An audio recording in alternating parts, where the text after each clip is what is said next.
नमस्कार, good evening. मैं आचरण पॉडकास्ट में आपका दोस्त TN मनीष।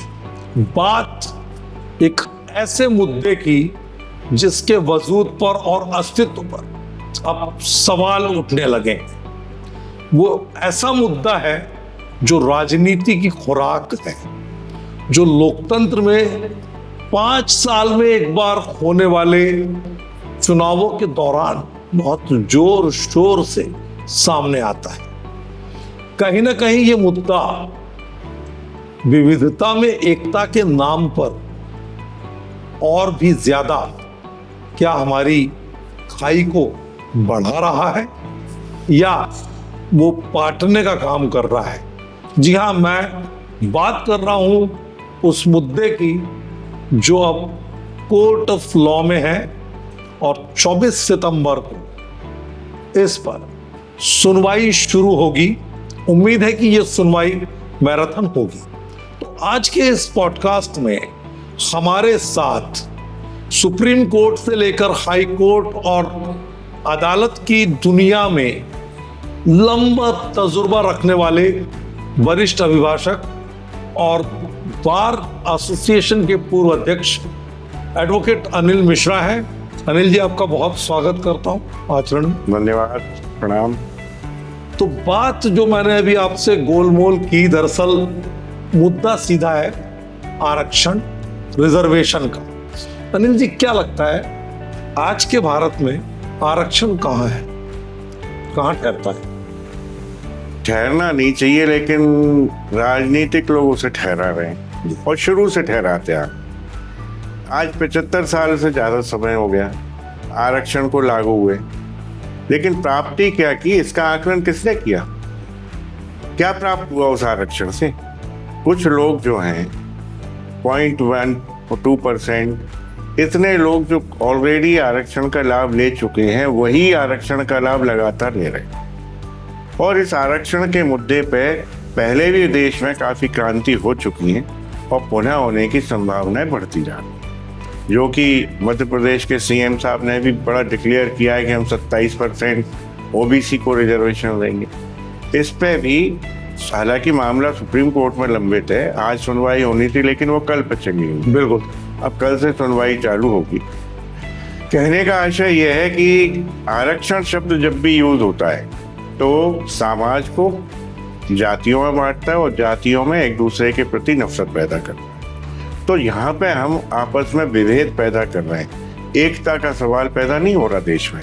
देश में हमेशा हम बट रहे हैं, कट रहे हैं और मर भी रहे हैं, लेकिन न कोई भी राजनीतिक दल ऐसा नहीं है, चाहे वो हमारे बीच से कोई नेता निकल के जाए, बिल्कुल, जो कभी इस आवाज को संसद में या विधायिका में उठा सके कि रिजर्वेशन या आरक्षण क्यों होना चाहिए और क्यों नहीं होना चाहिए। इस पर तो कभी संसद में डिबेट होनी चाहिए, लेकिन आज तक कोई डिबेट नहीं हो। संवैधानिक व्यवस्था, आप लोग संविधान से पूरे कानून का पालन कराते आए हैं, लगातार आप बहुत नजदीक से चीजों को देखते हैं। संवैधानिक व्यवस्था में आरक्षण के मूल में एक समय, एक मियाद, एक अवधि थी। किस तरह की व्यवस्था थी और ये लगातार दशक दर दशक क्यों बढ़ाते जा रहे? शुरुआत जब आरक्षण की हुई तो उस समय भी वो पॉलिटिकल मोटिवेटेड था। नेताओं ने अपने लाभ के लिए, सत्ता हथियाने के लिए उसको 10 वर्ष के लिए लागू किया। वो 10 वर्ष का कालांतर खत्म होने से पूर्व ही उसको कंटिन्यू हर 10 साल के लिए बढ़ाते और आज तक वो स्थिति चल रही है। लेकिन अब तो उससे भी लिमिट एक्सीड की जा रही है कि अब 73% पे आरक्षण पहुंचाया जा रहा है और उस पर भी जहाँ तक हमारे देश के सारे नेता हैं, चाहे विपक्ष पार्टी हो चाहे पक्ष में पार्टी हो, कोई लोकल पार्टी हो, सारे लोग एक सहमति बनाए हुए हैं, क्योंकि वो मूक बने हुए हैं, इस पर कोई आवाज नहीं उठा रहे, बल्कि समर्थन में आरक्षण की आवाज उठाई जा रही है। हमारे जो सीएम है मध्य प्रदेश के, वो खुद कह रहे हैं कि किसी भी कीमत पर मैं आरक्षण लागू करूंगा 27% ओबीसी के लिए। सवाल यह है कि आरक्षण शब्द जब संविधान में लाया गया, रिजर्वेशन जब संविधान में लाया गया, वहीं से हमारे बीच एक समाज में बंटवारा पैदा हुआ। जी। एक दूसरे को हम एक ऐसी दृष्टि से देखने चाहिए कि शायद हम आपस में दुश्मन हैं। उसको भी आगे बढ़ाया गया। उनने कहा एक मंडल कमीशन में आया कि ओबीसी को आरक्षण। पहले तो ओबीसी जो है उन्हें भी ये सोचना चाहिए कि नेताओं के कहने पे ओबीसी कहला रहे हैं। OBC means other backward classes. जी। बैकवर्ड का मतलब हिंदी में क्या हो? पिछड़ा, पिछड़े हुए। बिल्कुल। क्या ओबीसी जिनको वो कह रहे हैं वो पिछड़े हुए? पहले तो ये डिटर्मिनेशन हो ना कि वो पिछड़े हैं या नहीं है। ये कहीं निश्चितता नहीं है, केवल एक मनमानापूर्ण रवैया अपना के वोट बैंक की राजनीति करके उनने कहा 53% लोग हैं ओबीसी, उनने काउंटिंग की अपने हिसाब से, जबकि मंडल कमीशन कहता था कि वो शायद 44 या 48% है। अब वो 53% पे आ गया। 53% वोट बैंक जिसके हाथ में होगा वो निश्चित है सत्ता से क्यों हटेगा? इस राजनीति को वो तो कहते भी है ना कि जिसकी जितनी हिस्सेदारी भागीदारी उसकी उतनी हिस्सेदारी, ऐसा कुछ चलता भी है। तो शायद वो देश नहीं चलाना चाहते, पंचायत चला रहे हैं, ऐसा लगता है हमें तो। जहाँ पे कि कोई कानून व्यवस्था लागू नहीं होती और देश के डेवलपमेंट, हमारा देश जब से प्रगति कर ही रहा है और आज भी प्रगतिशील देशों में प्रगति कब कर पाएगी? आज हम पड़ोसियों से तो ये शिक्षा ले सकते हैं, चाइना से ले सकते हैं, बिल्कुल। आज हमसे 100 साल आगे, जापान से ले सकते हैं, यूएस से ले सकते हैं। तो हम कहाँ हैं? तो क्यों हैं? जो जीनियस लोग हैं, लड़का आया मेरिटोरियस है लेकिन वो 95% के बावजूद न कोई नौकरी नहीं पा पाया, ना इधर in the private sector nor in the government sector. वो विदेश में एब्जॉर्ब हो जाता है, वहाँ जाके बस जाते हैं।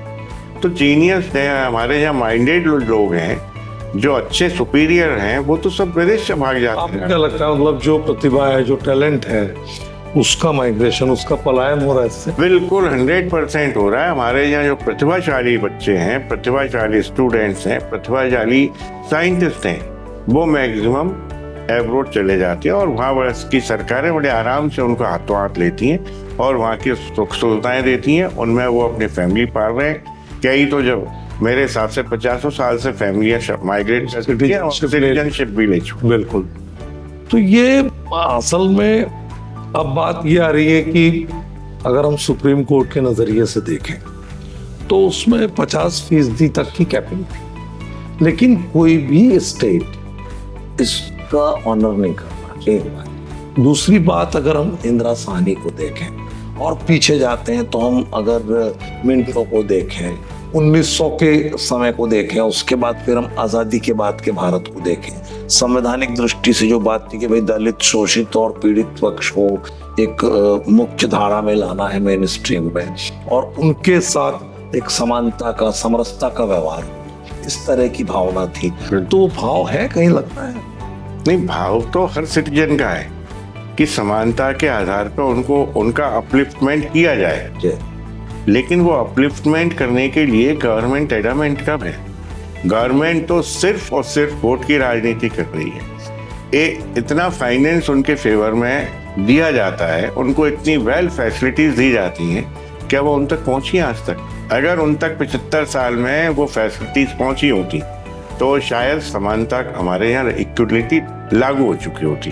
अच्छा, एक बात और है, एक मैं भारत का नागरिक, हम भारत के लोग पहली लाइन में है। उस हम भारत के लोग के भाव को अगर मैं ये देखूं कि हम जो एडवांटेज ले रहे हैं समाज से, सरकार से और व्यवस्था से, उस एडवांटेज में हमारी ईमानदारी कहाँ?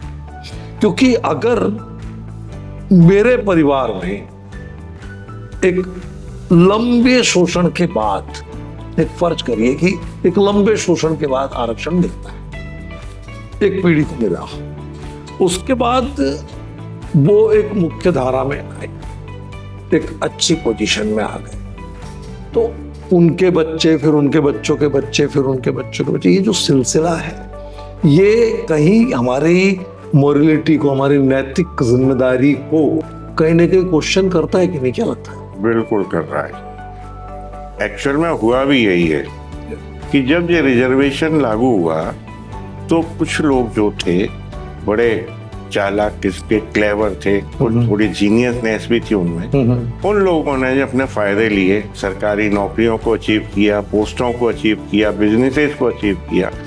उन लोगों ने फिर किसी तीसरे व्यक्ति को उसमें इंटरफियर नहीं करते।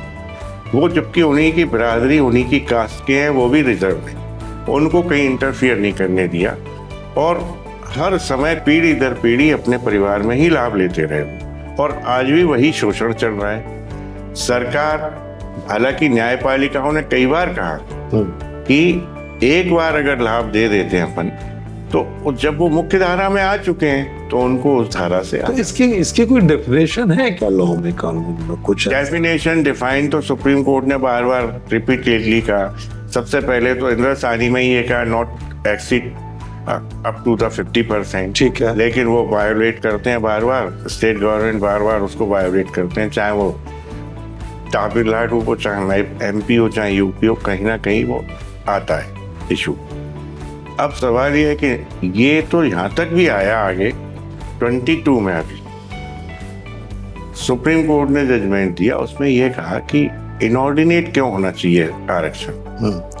एक टेस्ट भी तो करें आप, पीरियोडिक, आप एक गैप के साथ उसको रिलैक्स भी तो करें, फिर देखें देश प्रगति करता है या अधोगति को जाता है। वो टेस्ट की तरफ कोई ध्यान ही नहीं देता। पॉलिटिकल जितने हमारे नेता हैं, पार्टीज हैं, सत्ता में जो लोग हैं पदासीन, वो लोग उसको वर्चुअली वायोलेट करते हैं, इम्पीचमेंट कर देते हैं उसका वर्डिक्ट का, और वहाँ जाके विधायिका में और संसद में कुछ और हो जाता है। ये आप भी जानते हैं, मैं, क्योंकि उन्हें मेन उनकी समस्या ये है कि how to snatch the vote. वो वोटों को किस तरह से उनके तरफ ध्रुवीकरण किया जाए जिससे कि वो सत्ता उनके हाथ से ना जा पाए। यही शुरू से चल रहा है। पहले कुछ कांग्रेस ने चलाया, फिर अब बीजेपी चला रही है। दिनों दिन आरक्षण की समस्या बढ़ती है। अभी पड़ोसी देशों में देखा आपने, विद्रोह हुए, बांग्लादेश, जैन जी का हुआ, चाहे नेपाल हुआ, फ्रांस में भी चल रहा है, और कंट्रीज में भी ये समस्याएं चल रही हैं। तो ये समझने की प्रयास ही नहीं कर रहे राजनीतिक दल, सत्ताधारी दल, कि हमारा युवा भी जो है, जो एक प्रगतिशील भारत को प्रगति के उस मुकाम पर पहुंचाना चाहता है, यहाँ वो डेवलपिंग कंट्रीज के मध्य खड़ा हो सके, शान से कह सके हम डेवलप्ड हैं। लेकिन वो युवा आज यहाँ से या तो एब्रोड भाग जाता है, या उसके जो जीनियसनेस है उसमें उसको दबा दिया जाता है, तो वहीं पड़ा रह जाता है उसके आगे। अच्छा, अगर आपकी बात को मैं मानूं और ये आगे बढ़ाएं, हम सोच लें थोड़ी देर के लिए, फर्ज करते हैं सपोज कि आरक्षण पूरी तरह से खत्म हो गया, what will be the next? उसमें फिर उसके जो, क्योंकि हर क्रिया की विपरीत और समानांतर प्रतिक्रिया दोनों तरह से होती है, ये हमारी बिल्कुल केमिस्ट्री कहती है। बिल्कुल। तो ये जो पूरी की पूरी नेताओं की केमिस्ट्री के साथ चल रहा मामला है, अगर इसको इस तरह से पूरी तरह हटा देते हैं पूरा बिल्कुल, तो अगली फिर जो रणनीति होगी या अगला जो उसका जो प्रतिक्रिया होगी किस तरह से आ सकती है? जिस तरह से जब आज आरक्षण लागू है, तो एक सामान्य वर्ग की, जनरल कैटेगरी की प्रतिक्रियाएं आ रही हैं, वो दिनों दिन एग्रेसिव होता जा रहा है। आज उस मुकाम पर पहुंच चुका है वो, कि अगर इसके लिए हमें फिर से लड़ना पड़ा तो लड़ाई लड़ेंगे, रोडों पे आना पड़ा आएंगे, जो नेताओं के बहकावे में आ जाते हैं वो नहीं आएंगे।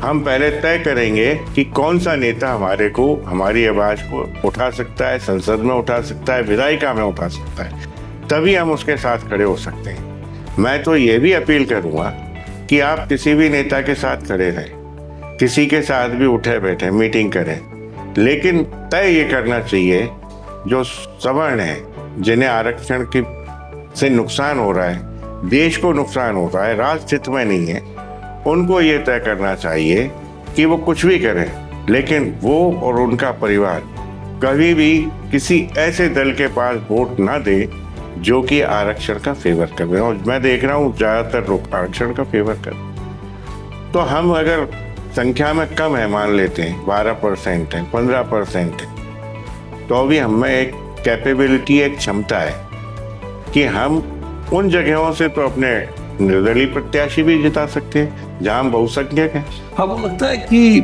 हिंदुस्तान में जो अवस्था अभी चल रही है, उस अवस्था से अगर हम आरक्षण को हटाते हैं, तो चूंकि हम एक डेमोक्रेटिक कंट्री, हम लोकतांत्रिक व्यवस्था में रहते हैं और उसमें अपनी बात के लिए हमारे पास मंदिर है, संसद का, विधानसभा का सदन है, अगर राज्य की बात करें तो ऐसे पूरी लेयर बनी हुई है अलग अलग व्यवस्था में, नगर सरकार तक है, पंचायत सरकार तक है। तो आप जो कह रहे हैं, तो क्या ऐसा लगता है कि आज के राजनीतिक दल में उतनी हिम्मत है, कोई सा भी दल आप ले लें, जो इस इनिशिएटिव को अप्रिशिएट करे और बोले नहीं साहब हम आपके साथ आ रहे हैं, या फिर एक नई राजनीतिक पार्टी इसके लिए आगे आए, उसका गठन हो, फिर ये बात चले? किस तरह देखते हैं? मेरा मत ये है कि राजनीतिक दल और कोई भी विपक्षी पार्टी हो, चाहे कोई जो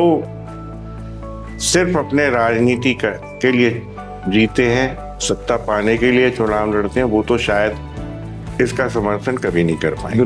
वही मेरा भी सोच, कभी नहीं करेंगे। ये मेरा मत है और यही वास्तविकता है, हकीकत है। क्योंकि वो ये जानते हैं कि सवर्ण जुटता है उसका परसेंटेज बहुत कम है और हम जो जीत के आते हैं वो हम उस परसेंट से जीत के आते हैं जो एक 85% के लगभग है। तो जैसे आज राहुल गांधी कह रहे हैं ना, हाँ, हम तो 90% देंगे रिजर्वेशन, तो इसी तरह से आज तो वो सत्ता में भी नहीं है, तब वो आदमी वोट के लिए चिल्ला रहा है। तो हमारा कहना यही है कि अगर आरक्षण को कोई सरकार समाप्त भी करती है, जो आपने पूछा कि इसकी प्रतिक्रिया क्या होगी, प्रतिक्रिया सेम होगी जो आज हम कर रहे हैं, कल वो प्रतिक्रिया करेंगे, लेकिन उसका एक सॉल्यूशन है, उसका एक मेरा सुझाव है कि उनको हम ये समझाइश दे सकते हैं, हम उनकी आर्थिक मदद कर सकते हैं और जो ऑलरेडी क्रीमी लेयर में आ चुके हैं, मुख्य धारा में जुड़ चुके हैं,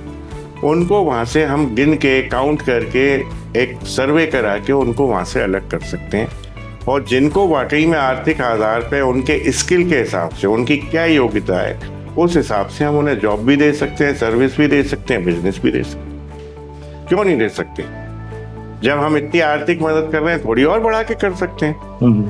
तो कहने का प्रश्न ये है कि एक दिन निश्चित है, ये तो होना है देश में, कि हमें आपस में लड़ना पड़ेगा और ये नेता देखेंगे इस लड़ाई को। लेकिन मुझे लगता है कि परिदृश्य कभी ऐसा ना हो कि नेपाल जैसा परिदृश्य बन जाए। बिल्कुल, क्योंकि अभी राहुल गांधी ने कुछ ऐसी टिप्पणी की थी जिस पर बड़ा बवाल मचा, बिल्कुल जेएनसी वाले मैटर पे। आज तो ये पोजीशन है, मैं तो यही कह रहा हूँ, मैं जब भी बोलता हूँ यही बोलता हूँ कि आप अब अग्रेसिव हो।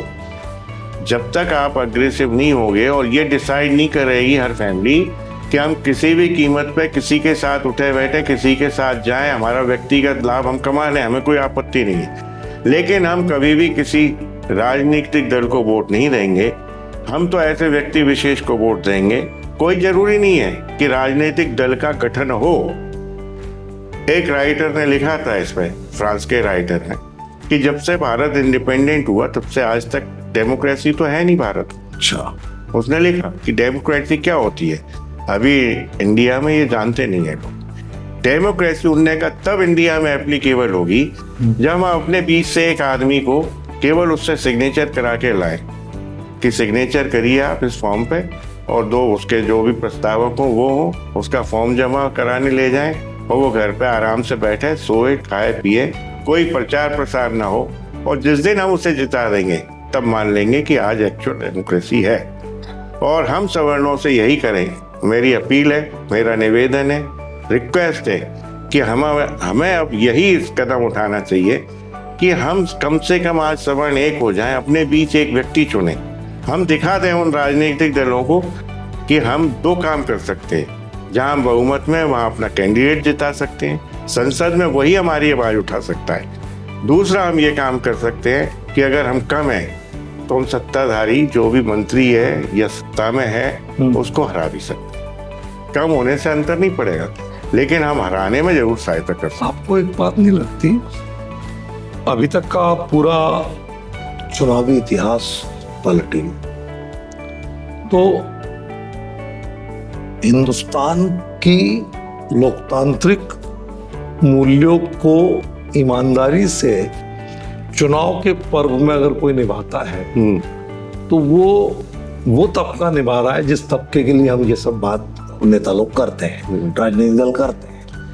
आप जो बात कर रहे हैं पढ़े लिखे वर्ग का वोटिंग परसेंटेज क्या रहता है, ग्रामीण का कितना रहता है, शहरी का कितना रहता है, और हमारे आपके घरों से क्या 100% वोट डलते हैं। तो आप जो ये बात कर रहे हैं कि हम उनको हरा सकते हैं, हराएंगे तब ना आप जब आपके सवर्ण तबके के लोग पूरी तरह से मतदान केंद्रों तक पहुंचे और इसको एक उत्साह के साथ त्योहार के तौर पर अपनाएं। ये कमी नहीं दिखती। आज जो सिनेरियो चल रहा है, पर जिन परिस्थितियों में है सवर्ण, उन परिस्थितियों में सवर्ण में ये आ चुका है, एक चेतना जागृत हुई है कि हमें अगर अपनी आगे आने वाली पीढ़ियों को जिंदा रखना है, सरवाइव कराना है, तो हमें यही करना पड़ेगा। इसलिए हम उस भीड़ की तरह से फिर घर से निकलें, हमारे यहाँ जितने वोट हैं निकलें, पड़ोसियों को निकालें, क्योंकि हमें लेने नहीं आती। ये कमी तो है ना, है, लेकिन अब वो कमी पूरी खत्म हो जाएगी, वो कमी कहीं नहीं बचेगी जब हम इस बात पर एडामेंट हो जाएंगे। हमारे बीच एक संदेश प्रसार चल रहा है आपस में कि हम लोगों को इतनी यूनिटी रखनी चाहिए विचारों में। हम एक दूसरे से दूर रह सकते हैं लेकिन विचार में एकता होनी चाहिए। करेंगे वही जो हमारे यहाँ यूनिटी में कहा जाएगा, उस दिन हम सारी चीजें खत्म कर देंगे। ये हमारा आपसे वादा है, प्रॉमिस। दूसरी बात ये कि अगर हम इस बात की बात करते हैं सामाजिक तौर पर, तो आप चलिए आप सामान्य तबके को ही ले लेते हैं। सामान्य तबके में जातियां, गोत्र, उपगोत्र और ये जो हमारी व्यवस्थाएं हैं, उन व्यवस्थाओं के साथ कितने संगठन हैं, उनकी अपनी अपनी धारा है, और उस धारा के साथ वो एक राजनीतिक वैचारिक धरातल को लेकर के चलते हैं। ऐसे में जो नई एक राजनीतिक दल की बात आ रही है, उसके लिए ये बहुत बड़ी चुनौती नहीं है कि सारे ऐसे संगठन जो किसी न किसी राजनीतिक वैचारिक धरातल से प्रभावित हैं और अपने समाज का पूरा की पूरा मत प्रतिशत उनको देते हैं, इसलिए कि वो उस विचार को मानते हैं। यह है कि जो बात बार बार आ रही है कि हम आरक्षण की व्यवस्था को, अगर इसको हम अपने प्रीएम्बल से देखते हैं कॉन्स्टिट्यूशन ऑफ इंडिया के, तो कितना मैच करता है। प्रीएम्बल कॉन्स्टिट्यूशन की आत्मा है और संविधान की आत्मा के हिसाब से ये उसके टोटल विरोधाभासी है। जब एक्चुअल संविधान ड्राफ्ट किया, जो स्वर्गीय श्री BN राव साहब ने ड्राफ्ट किया, उसमें आर्टिकल 14 जो है वो बात करता है इक्वलिटी की, समानता का, फंडामेंटल राइट। तब ये आरक्षण की सुविधा की बात नहीं थी। ये एक बाबा प्रकट हुए, कुछ वो राजनीतिक दलों ने उनको कैच किया, ने कहा बाबा आप कैसे कुछ कर सकते हैं, तो बाबा ने एक संशोधन उसमें डाला। वो डाला आर्टिकल 15(4) के रूप में, 16(5) के रूप में। किस बाबा की बात कर रहे हैं? जिस बाबा का विरोध आज पूरा राष्ट्र कर रहा है, वो अम्बेडकर की बात कर रहा हूँ। तो वो तो निर्माता बोलते हैं अपने आप को। निर्माता शब्द तो उनके लिए कभी यूज ही नहीं होना चाहिए। वो सबसे बड़ा फ्रॉड, फर्जी।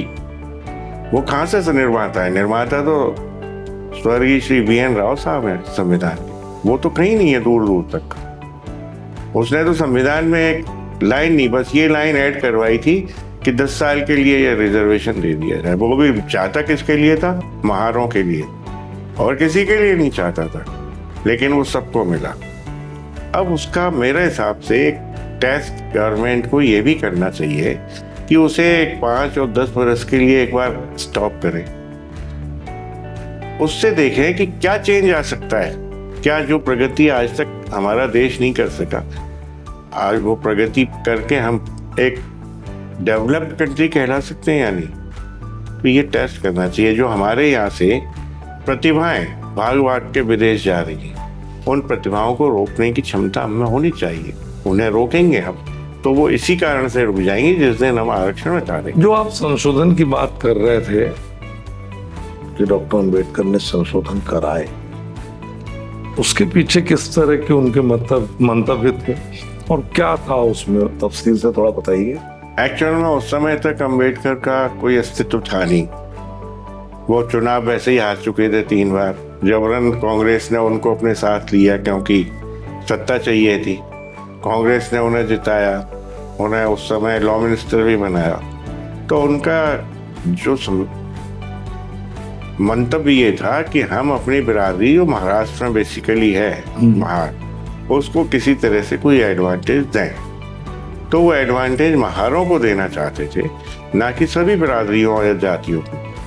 लेकिन वो बाद में 10 साल के लिए सबके लिए एप्लीकेबल हो। लेकिन 10 साल बाद वो व्यवस्था राजनीतिक दलों ने पकड़ ली कि ये सत्ता की कुंजी है, सत्ता हथियाने की चाबी तो यही है।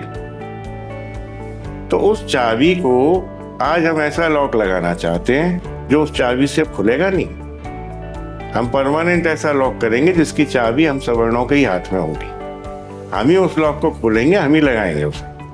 आरक्षण की व्यवस्था की बात कर रहे हैं। बिल्कुल, आरक्षण की व्यवस्था हम समाप्त करके ही दम लेंगे, चैन तभी लेंगे क्योंकि हम आगे आने वाली पीढ़ियों को कह सकें कि हम ये आपके लिए करके आए।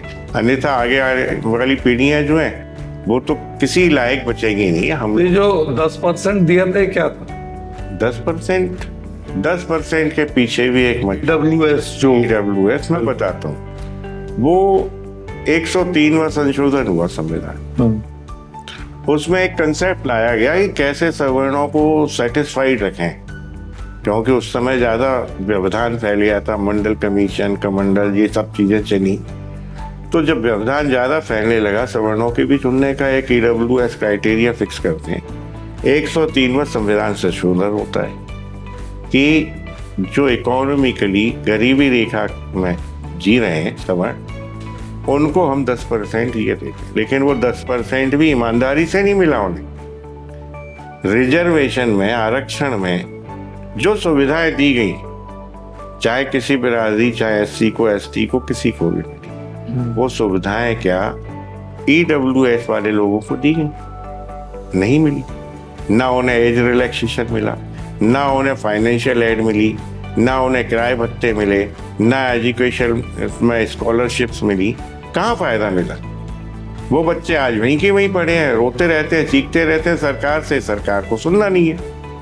तो रिजर्व, जब EWS को भी रिजर्व किया तो उसको भी समान सुविधाएं देनी चाहिए थी ना। नहीं मिली कोई सुविधाएं।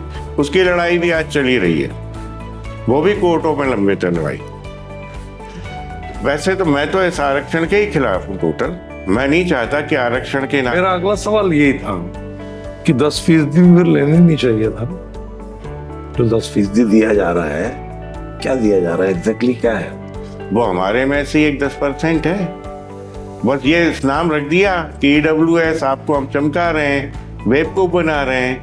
ये तो एक रोटियां सेकी, लेकिन आज वो भी समझ में आ गया, लोगों के, स्टूडेंट्स के भी समझ में आ गया, जो कंपटीशन की तैयारी कर रहे हैं उन्हें भी समझ आ गया कि ये तो एक लॉलीपॉप है जो हमें राजनीतिक दलों ने पकड़ा दी। बाकी कोई फायदा नहीं दिया राजनीतिक दलों। तो ये आरक्षण बिल्कुल पूरी तरह से जो जैसे बांग्लादेश में भी प्रयोग किया गया था, बिल्कुल। तो अगर ये करते हैं तो इसके लिए तो एक बहुत लंबी लड़ाई की जरूरत है।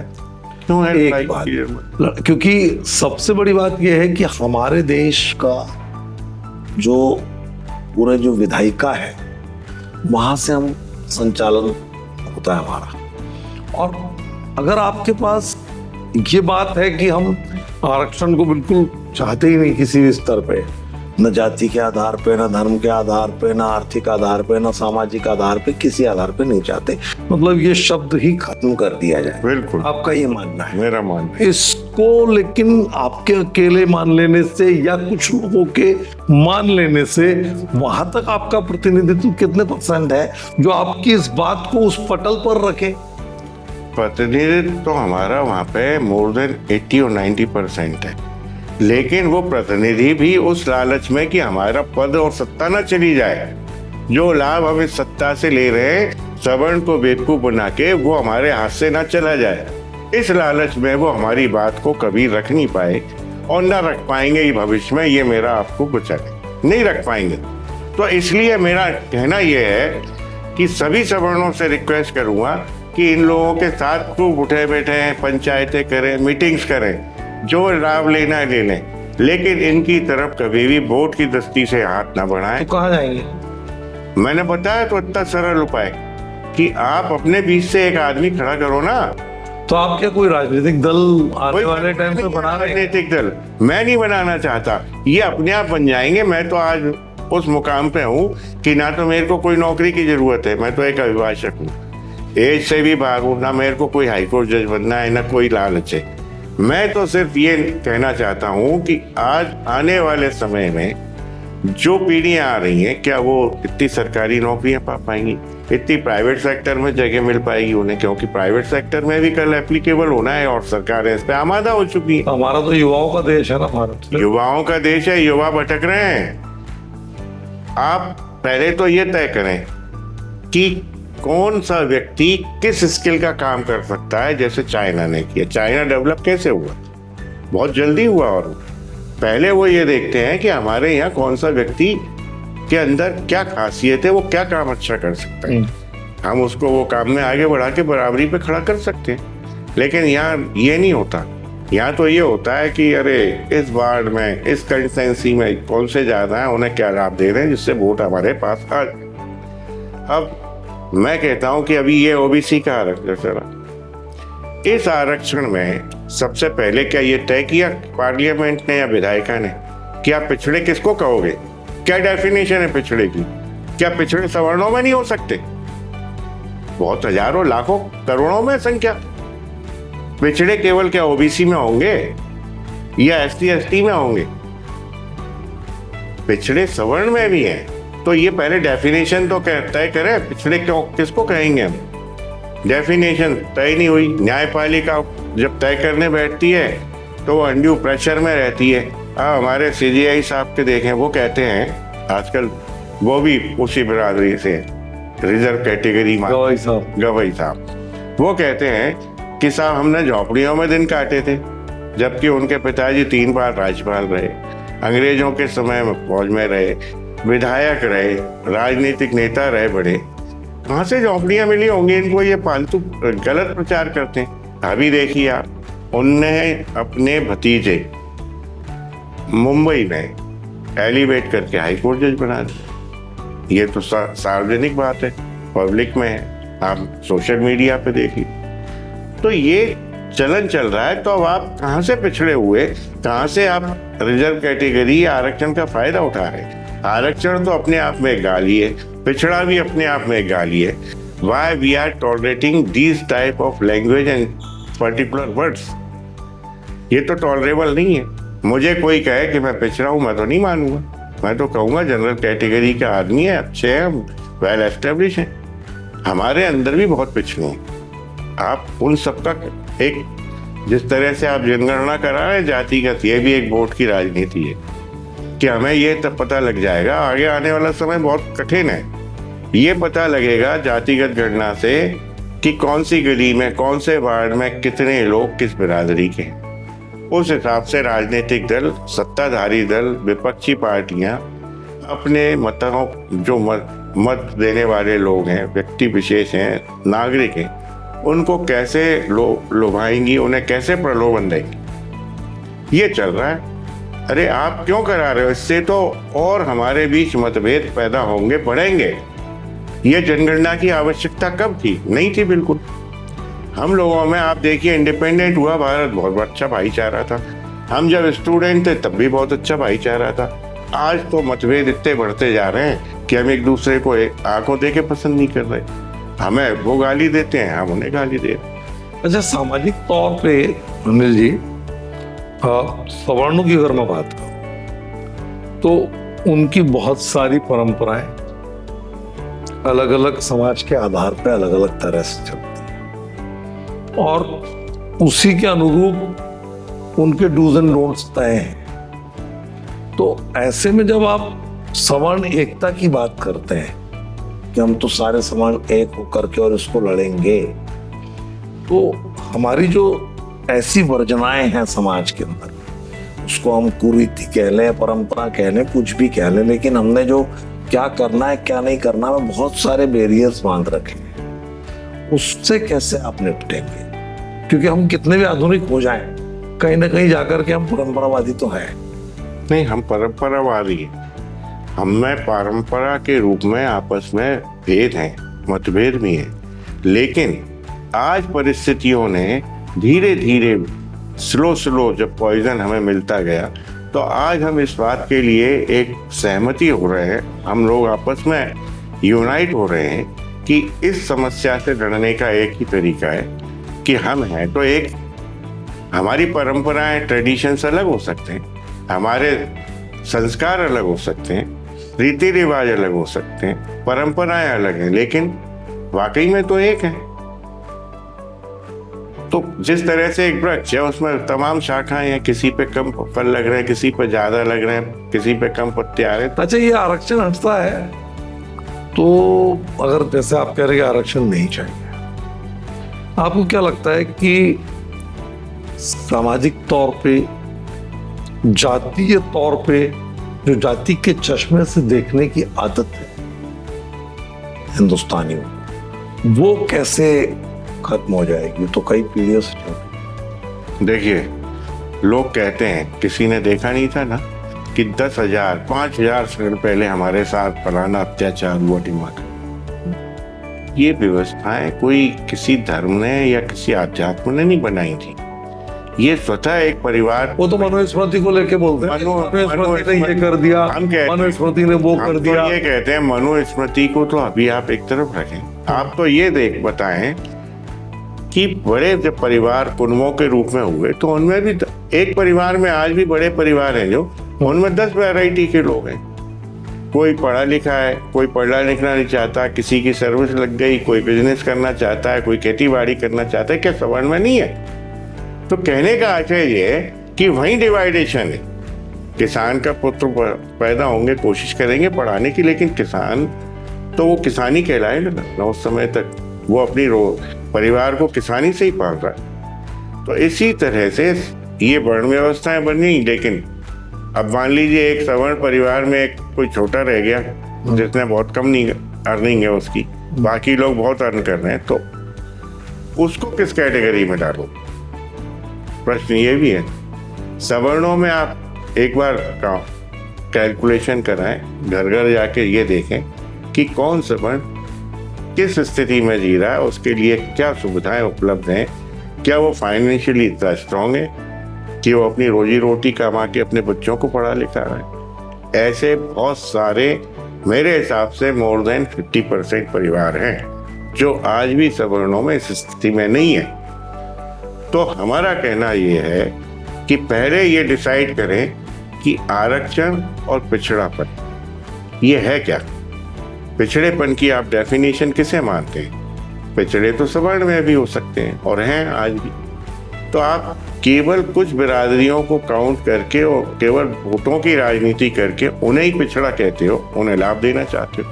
ये लगता है वो भी थोड़े से, आपकी जो पूरी बात, वो भी थोड़े से जी। इस बात से सहमति दे रहे हैं, लेकिन उनमें भी बहुत सारे लोग ऐसे हैं जो इस बात से सहमत नहीं है, जो ये जान रहे हैं कि 27% रिजर्वेशन 53% ओबीसी के अगेंस्ट दिया जा रहा है, उससे कौन सा बहुत ज्यादा एडवांटेज होने वाला है।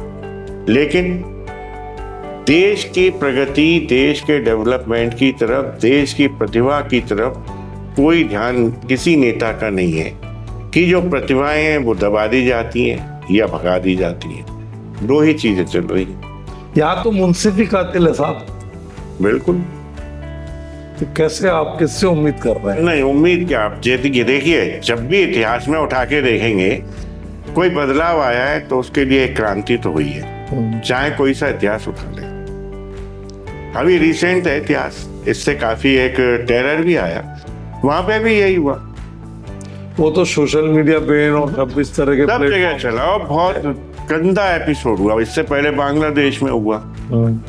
तो कहने का आशय ये, क्यों ये लोग इस देश समय के लिए इंतजार कर रहे हैं कि जनता इस तरह से रोडों पे आके क्रांति करे। भाई हम तो आज चाहते हैं देश प्रगति करे और एक डेवलप कंट्री कहलाए, और आज जो नाम हम लेते हैं कि यूएस, रशिया, फलाना, हम कल को इंडिया कहना है वो हमारा नाम लें, तब तो इस भारत और भारत की प्रतिभाओं में ये ताकत है, कॉम्पिटेंसी है कि हम वहाँ अचीव कर सकते हैं बहुत जल्दी।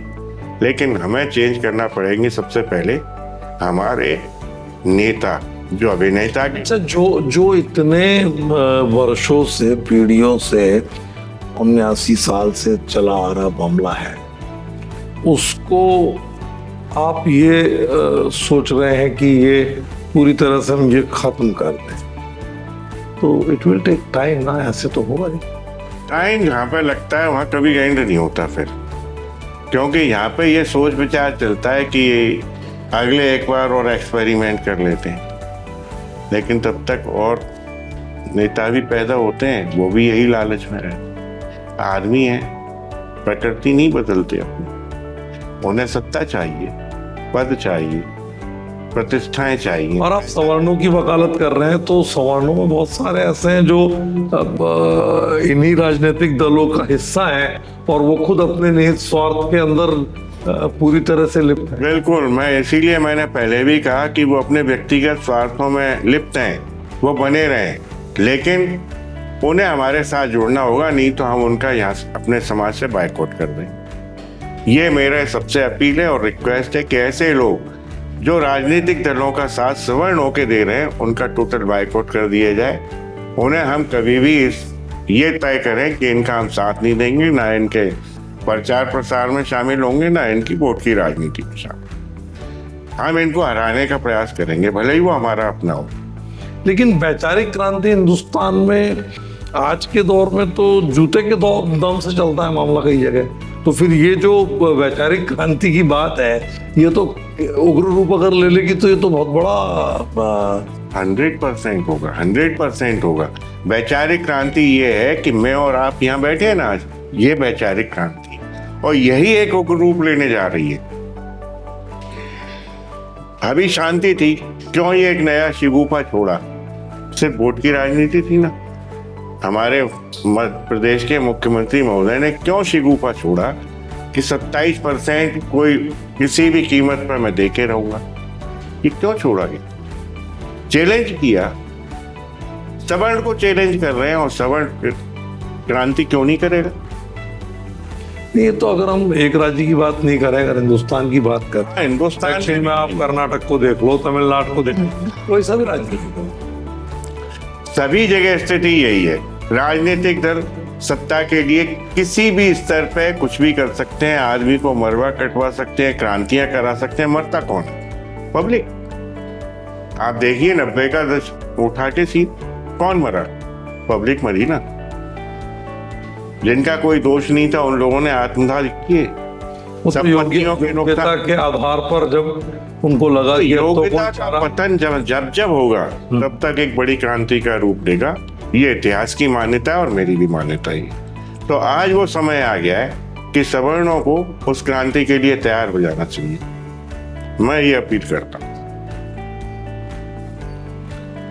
चलिए, तो कुल मिलाकर आरक्षण शब्द अपने आप में दुधारू तलवार की तरह है, बिल्कुल नेताओं के लिए दुधारी तलवार है कई जगह, और कई जगह ऐसी स्थिति बन रही है कि अब जैसा कि एडवोकेट अनिल मिश्रा का मानना है, सोचना है, समझना है और उनका मिशन है कि इस आरक्षण को अब विकसित भारत में किसी तरह का कोई स्थान नहीं दिया जाना चाहिए। यही समय की मांग है, क्योंकि इसने भेदभाव की जो खाई है उसको, भाई भाई वाले रिश्ते जो हुआ करते थे उनको तोड़ के पूरी तरह से नेस्तनाबूद किया है। और समय के अनुसार अब चलते हुए अगर इस व्यवस्था को राजनीतिक दल सिर्फ अपने वोट की राजनीति के चलते लेकर के चलना भी चाहेंगे, एक चिनगारी उठ रही है, अब ये चिंगारी अगर शोला बनेगी तो तय मानिए कि एक नई क्रांति का दौर हिंदुस्तान में शुरू हो सकता है, क्योंकि हिंदुस्तान उन युवाओं का देश है जिन युवाओं की प्रतिभा का लोहा समूचा विश्व मानता है। और हमारे देश की प्रतिभा जब बाहर जाकर पलायन करके उसको विकसित करती है तो ये हमें सोचना होगा कि आखिर हम 2047 के विकसित भारत की बात जो की जा रही है उसको अपनी नीतियां बदलकर क्या और छोटी अवधि तक नहीं विकसित कर सकते? ये एक बड़ा सवाल है। आप मेरे साथ जुड़े, आपने पॉडकास्ट में अपनी बात रखी, आपका बहुत बहुत धन्यवाद। नमस्कार। धन्यवाद। नमस्कार। देश दुनिया की सभी खबरें देखने के लिए जुड़े रहिए आचरण न्यूज से। आचरण न्यूज, हर कदम आपके साथ।